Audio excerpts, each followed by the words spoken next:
Hey, if you're listening right now, I need you to hit subscribe because what I'm about to whisper to you is the kind of raw, trembling secret that still makes my chest tight when I replay it. I was just your average 28-year-old guy, stuck in a relationship that had gone quiet months ago.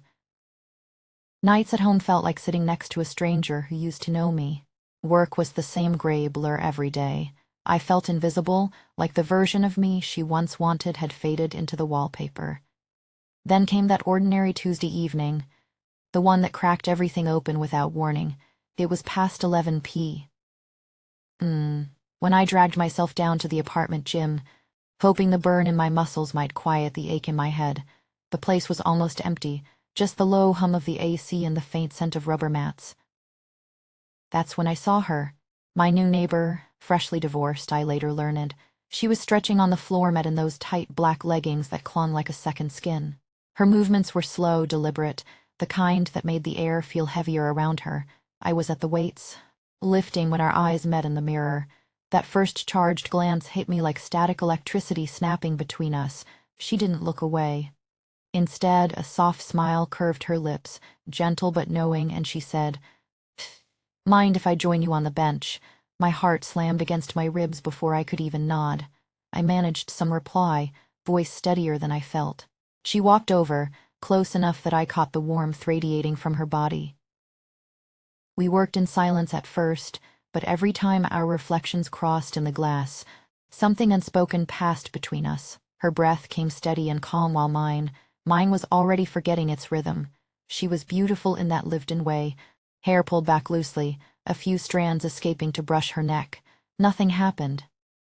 Not really, but the proximity of her, the way her hand rested inches from mine when she reached for a towel, sent a low current humming under my skin. I told myself it was nothing, just two people sharing gym space late at night. Yet when I finally headed back upstairs, my pulse was still racing, and the quiet of my own apartment felt louder than before. The next morning I couldn't stop replaying that smile. It looped in my mind during breakfast while my girlfriend scrolled her phone across the table without looking up. Her scent, warm vanilla mixed with something darker, like smoked cedar after rain. It had somehow followed me home, clinging to my thoughts. In the shower, hot water beating down, I caught myself wondering how her skin would feel under my hands. Smooth? Warm? Would she shiver if I raised the line of her shoulder? I shook my head hard, water flying, muttering to myself that it was nothing, just a harmless fantasy sparked by one late-night glance. I had a girlfriend, a life, responsibilities, this craving. It hadn't even begun, or so I lied to myself. But already, my body remembered the electricity of that mirror moment, and my mind wouldn't let it fade. By afternoon at work, the distraction had settled deeper. I'd zone out during meetings, fingers tapping the desk as if echoing the rhythm of her stretch. The way she'd said those simple words, voice soft and a little husky from the effort, kept resurfacing. I imagined what it would be like to hear her laugh. Really laugh, close enough to feel the warmth of her breath. Guilt flickered then, sharp and quick. What was wrong with me? My relationship wasn't perfect, but it was mine. She was just a neighbor, a stranger who'd smiled once. Yet the hunger was there now, quiet but insistent, like a storm gathering on the horizon, pulling at the edges of my control. That evening, back in the building, I found myself glancing toward her door on my way to the elevator. Nothing. No sign of her, but the absence only made the replay sharper in my head, her eyes in the mirror, the soft curve of her smile. The way the leggings hugged her form as she moved. I stepped inside my apartment, closed the door, and leaned against it for a second, breathing too fast. The craving had already begun, wrapping around my thoughts like invisible threads, tugging gently but relentlessly, and deep down in that hidden part of me that was ashamed to admit it, I knew this was only the start. That one small spark in the gym had lit something I wasn't sure I could put out. I told myself to stop, walk away from the memory. But as I stood there in the dim hallway light of my mind, heart still echoing that charged glance, I felt the pull deepen, the almost moment stretching out, leaving me breathless and wondering what would happen if our paths crossed again. I started seeing her everywhere after that night in the gym. The laundry room at odd hours, both of us folding clothes in silence until our eyes met over the spinning dryer. The elevator late at night when the building felt empty, her shoulder brushing mine as we rode up in that tight metal box.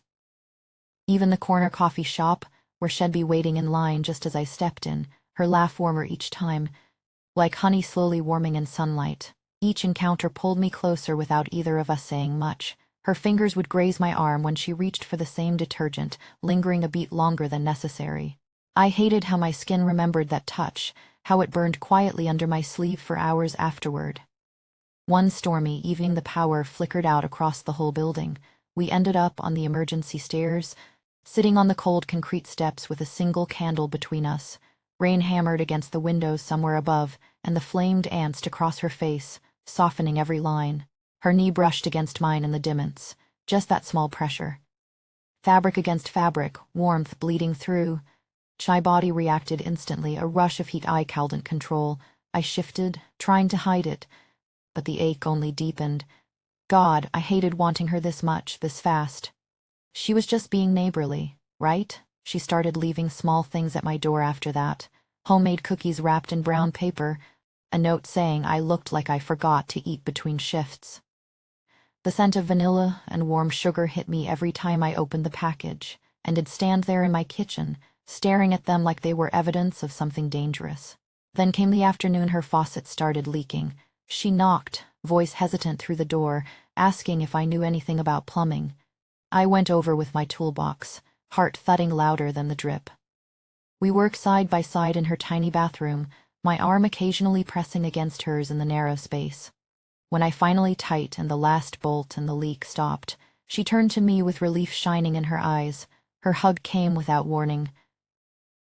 Grateful, her body fitting against mine for one long, dangerous second.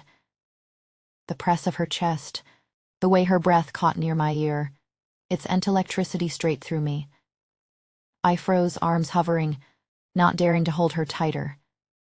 When she pulled back, cheeks flushed, murmuring thanks, I could barely speak. That night alone in my bed, the memory replayed relentlessly, her voice whispering my name in my head, soft and close. Guilt crashed over me right after, cold and heavy. Shess just being friendly. You idiot. You have someone waiting for you across the table every morning. But the hunger didn't listen. It only grew, twisting deeper. The real trigger came with that old Obi song leaking through her walls. Red-boned, slow and heavy with bass that vibrated through the thin plaster. Every time it played, my pulse into it instantly. The low rhythm mixed with the faint trace of her scent that still lingered in my mind, vanilla laced with cedar, like rain on warm wood. It made me ache in ways I couldn't explain, a slow pull low in my gut that left me restless. One evening I stood outside her door, fist raised, knuckles almost touching the wood. The song was playing again, soft and inviting. My breath came shallow, heart hammering against my ribs. This is wrong. You have a girlfriend. She doesn't even know how much you think about her. Walk away before you ruin everything. The words looped in my head like a warning, but my feet wouldn't move. Desire was winning, quiet and relentless, wrapping around my thoughts until breathing felt like surrender. My hand hovered there, trembling with the almost decision, the almost knock. Wondering if this time the door would open and everything would change. The pull was getting impossible to ignore, and part of me was terrified of what would happen if I finally gave in. The elevator doors slid shut with a tired groan, trapping us between floors just after midnight. 20 minutes. The panel flashed in warning.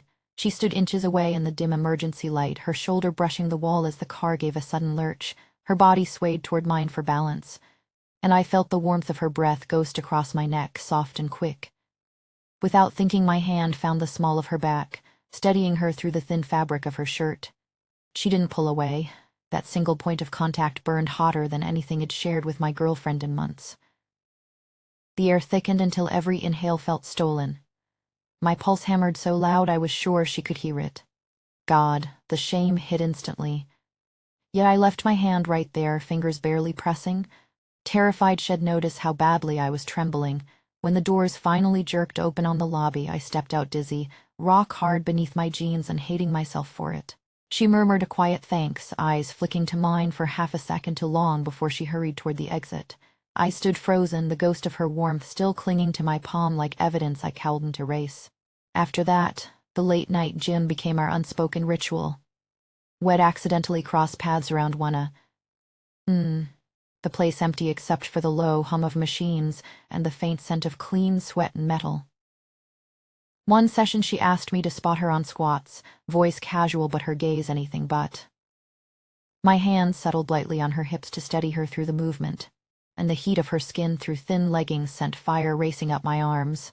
Every rise and lower pulled us closer in rhythm, breath sissening without a word. Afterward we collapsed onto the cool floor mats, sharing a single bottle of water, her flushed skin still glistening under the harsh lights, droplets traced slope as down her collarbone. She confessed quietly that she hadn't been touched in over a year, the words hanging between us like smoke. I told her I knew that kind of loneliness all too well, my voice rougher than I meant. Our fingers brushed when she passed the bottle back, and neither of us moved them away. The silence stretched, heavy and electric, her pinky resting against mine as if the smallest shift might break everything open. The pull kept tightening with every stolen glance, every almost touch that lingered a heartbeat longer than it should. I kept telling myself it was harmless. Just two people easing the same ache. But deep down I knew the boundary had already cracked the moment her breath warmed my neck in that elevator. That night she invited me in for one drink, her door cracked open like an invitation I cowled at refuse. We never reached the couch. The moment the lock clicked she pushed me gently against the wall, her palms flat on my chest, eyes dark with something raw and hungry. "Show me what you've been thinking about," she whispered, so close her lips nearly brushed mine. I did. But the one secret move that drove her completely wild, especially the last one, was when I caught her wrists in one hand and pinned them above her head against the cool plaster. With the other I raced slow, deliberate circles right where she needed it most, barely pressing inside her at first, teasing the edge until her breathing fractured into shallow gasps. Then, without warning, I thrust deep while leaning in to bite softly at the exact spot on her neck where her pulse hammered wildly. The sound she made, breathless and broken, echoed through me like surrender. Her whole body trembled uncontrollably, legs shaking as everything in her gave way at once. I'd never seen anyone lose control so completely, so beautifully.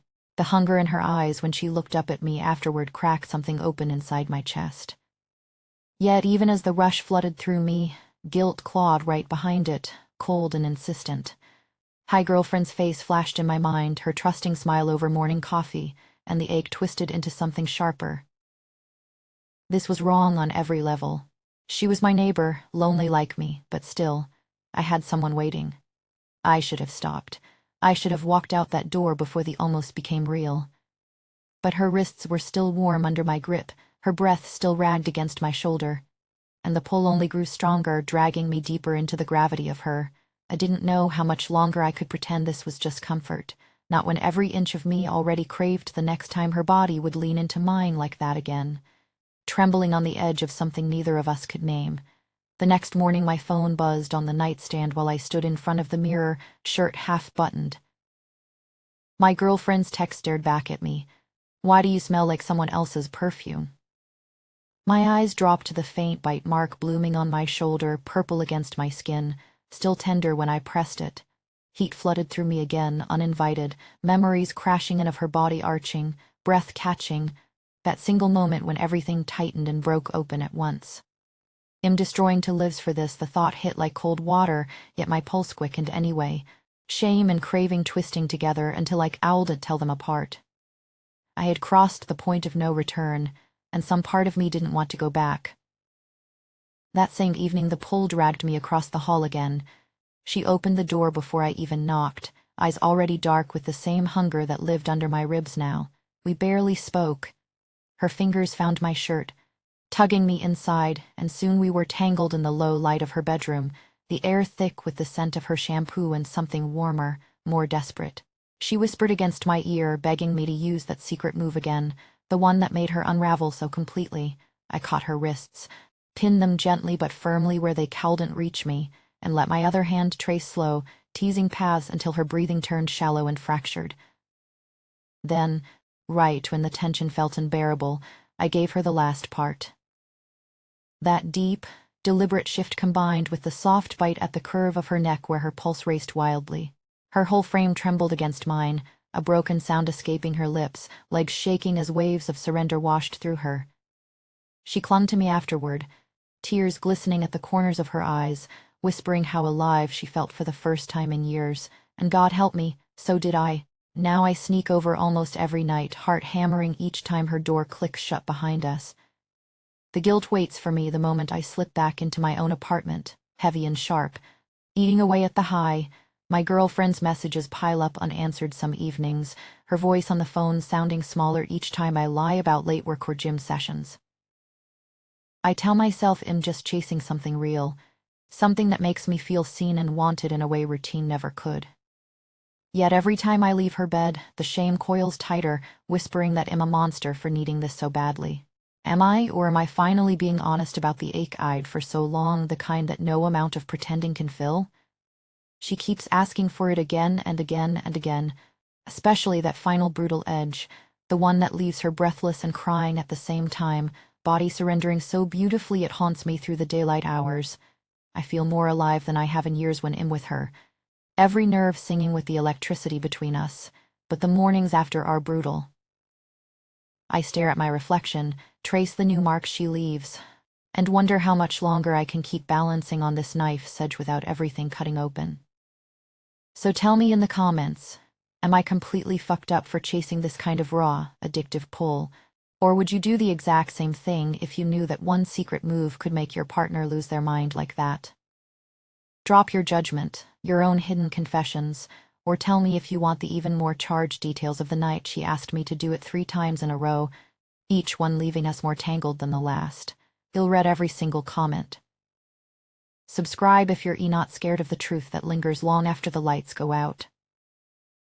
And even now, as I type this at 3 a.m. with her scent still clinging faintly to my skin, I wonder if the real ache is knowing it'll go back tomorrow anyway, pulled by something neither of us can name, even as it slowly breaks everything